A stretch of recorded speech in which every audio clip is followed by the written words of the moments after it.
The first few issues focused on this prototype is how to increase the visibility and accessibility of librarian meetings and archive requests. There are two main entrances within the library. These are the ones from the stairs area, which are in the middle of the library, or the ones from the elevator. So, when students first enter the library, the first two areas that they take notice in at first are the research help desk, which is over here, and the fulfillment desk, which is also known as the main desk. Librarian meetings and archive requests can only be accessed and booked online. The problem here is that there's no indication in the area that these services exist in the first place. With the archives itself, it has very limited hours, and students are not even able to send in-person requests. This brings the solution of adding more banners up and making the signs bigger. Over here, this is a prototype version of an improved research support desk. The research support desk is known for its research, but nowadays is known as the help desk. Over here, the main sign for the research support desk is a lot bigger, and the desk itself has a banner talking about the opportunities and services the library offers, mainly the booking librarian meetings and the archive requests. This improves the area a little bit, as the moment students walk through the door, the first thing they will see and take notice of are these main signs. This helps new and current students to find out these services exist in the first place once they first enter the library, and they are able to quickly go to the research desk and ask about them, no problem.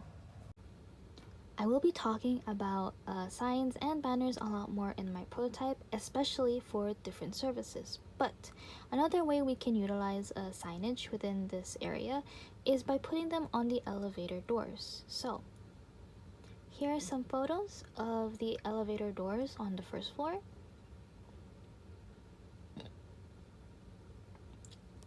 Yeah, as you can see, there's a lot of quotes, a lot of imagery on the doors, and by adding posters of the different services, especially on the right hand side of the door, we are able to communicate to students as they wait for the elevators. Because students are waiting for the elevators, it gives them enough time to read through each information and think about what they want to do before they enter the library. Another problem within the library is how students are unaware of being able to borrow school supplies, like phone chargers and calculators, as well as them overlooking simple items, such as staplers, scissors, and hole punchers. Calculators and phone chargers are usually hidden behind a fulfillment table to not be seen. Here are some photos showing how they are stored.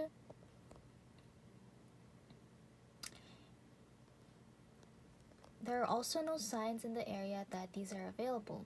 Workers at the desk don't usually communicate about this at all either. So, for staplers, scissors, and hole punchers, they are usually here in a very small corner of the library. When students usually use them is when they use the printers. Students enter and they go to the very right side of the library to start printing whatever they need. But by the end of it, when they do need these items, they tend to walk past it. This is because this table is very, very small and the corner it is placed in is kind of large. So as students walk by it, it's not even in their field of vision.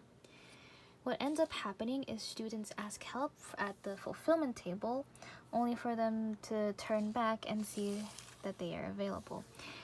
It's a very long process and a very long journey, which causes a lot of frustration for both the mid-end workers and the front-end users.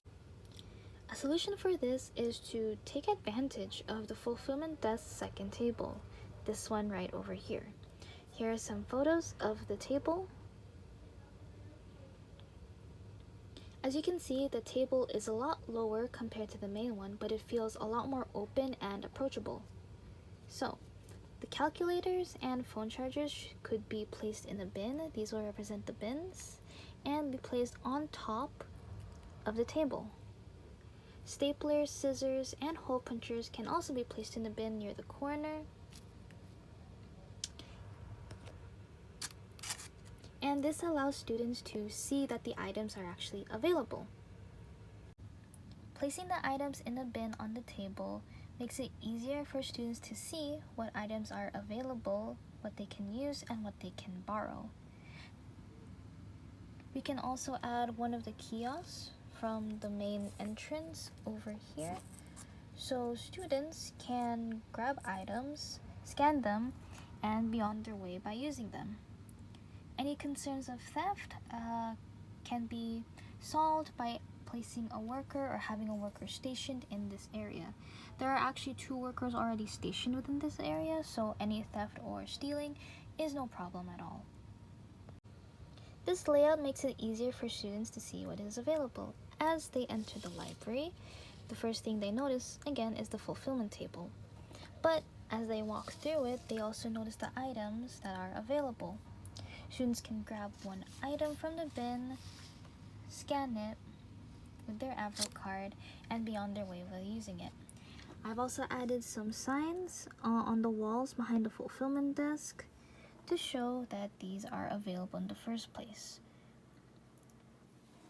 One facing the entrance of the library, another one facing the other open space.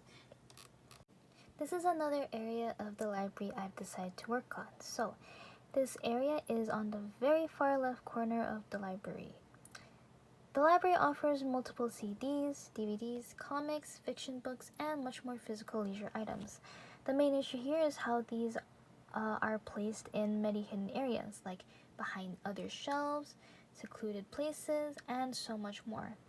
We can actually benefit from this space by turning it into a designated leisure area where students from time to time can come relax on the sofas. These are the shelves of the oversized books, and these are the sofas. Right here is one of the layouts of the area. As you can see, I've also added a sign calling the relaxation station. One of the shelves, the oversized bookshelves, is placed at the front of the area to show a little bit of a separation from this part of the library to the actual main part. So, students can come into this area, walk in here, and look at all the CDs, DVDs, books, which are on these little shelves now, or any of the oversized books, and sit and relax. There are some little sofas in the corner if students want more privacy, but a main table if they want to relax with other people. This is another layout where all the shelves are on the sides, while there are more tables and spaces for group relaxation times. Students can still walk in, weave through tables, and take a look at all the selections that they have, or sit on one of the areas and just relax. One of the last solutions for this problem is the research support desk. So, as I said before, as students walk up from the stairs or from the elevator, the first thing they get to see is this specific table. However, on the pillar over here is a banner showing the school supplies and the leisure items and what direction they are both in, directing students to the area these items are in the first place. This banner really helps, as like I said, since students see the research table support when they first come in, they are able to see this sign as well. Another solution for these problems is updating Humber Library's website UI. The original screen and flow for booking meetings and requests shows a cluttered screen full of text. It's very easy to miss a link for booking a meeting, and there's no way to send in requests for archive help in this section of the screen. This is a UX prototype I made for a better application process and experience. Users get to go into Research Help and quickly access the various research options and support. The larger buttons provide a simple access to what they need, and after clicking the button, students are sent to the booking screen without wasting any time. Another solution for these two services is updating the kiosk. The kiosk is an easy way to look at most of the library's services. It is placed right beside the research support desks, and students can access the kiosk on their own whenever they need. Right now, it only includes the study rooms, book search, and textbook search. This is an updated prototype of the kiosk screen where I included the librarian meetings, archive requests, and item borrowing. Adding these additional options helps provide more information and help for students to access these services. The Research Help button brings a similar experience as the website. Once the button is pressed, students can pick between these two options, librarian meetings or archive requests. Finally, they can access help through booking and signing up with their email, just like the library website, seen over here. For item borrowing, I made a UI that is very similar to the screen when students book the study room. So, this section shows the items students can borrow and even reserve for a future date.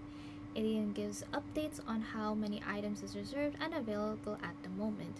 Over here are buttons where students can choose between either one, and once they do, I'll give them instructions on when they want to reserve it and when they want to borrow it.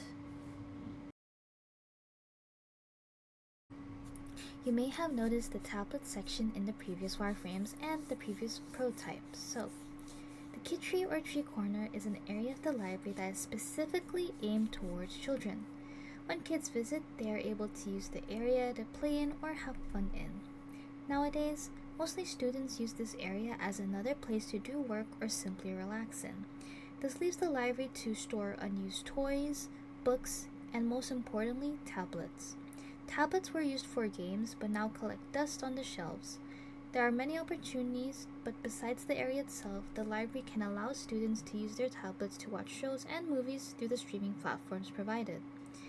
This is a low-fidelity wireframe and prototype on the process of students using these tablets.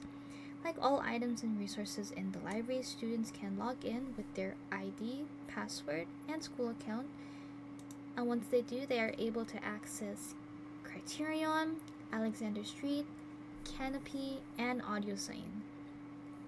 All of these are a few of the streaming platforms Humber provides, and as you can see, once they click on a certain section, it puts them immediately towards the website, allowing them to watch movies, shows, and much more. The process of borrowing and using tablets is the same way as borrowing school supplies. Over here, I switched to the prototype again to show the physical experience of students borrowing tablets. So, instead of using bins like these three over here, the library can use shelves, seen at the very back over here, to place the tablets on. This ensures the safety of the tablets, and students are still able to see and borrow them just by asking the worker. Over here, if you noticed before, these are more signs showing that the tablets are available. Like borrowing items, it's a similar process. Students walk up to the library, they see the signs, and instead of grabbing the items from the bin, they can go up to the front here, ask help from workers if they wanted to borrow a tablet, and the workers themselves will scan it and hand it to the student. Like all other items in the library, there are rules and they can return it by the end of the day, but this just shows what it would be like when students are allowed to use the tablets. Going back a little bit to the physical experience, another solution for optimizing the tree corner is the library staff hosting movie nights. Movie nights can bring in more students to the library and show how the library is not just a place for research or education. This is the original layout of the library. These are the sofas in front of the large windows, and these are the smaller ones where students can sit on.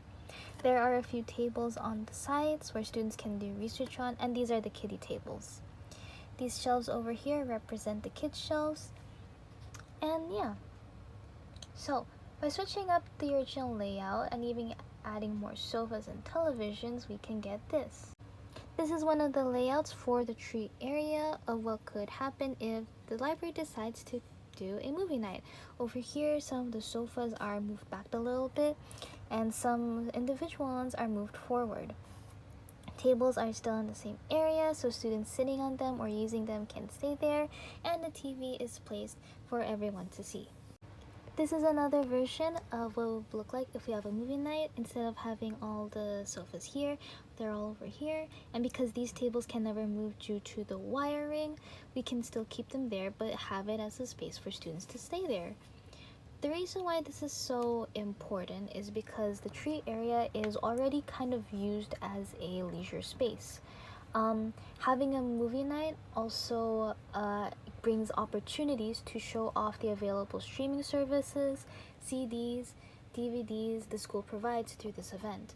This forms also a lot more communication between workers and students and brings more relaxing opportunities and events for the users.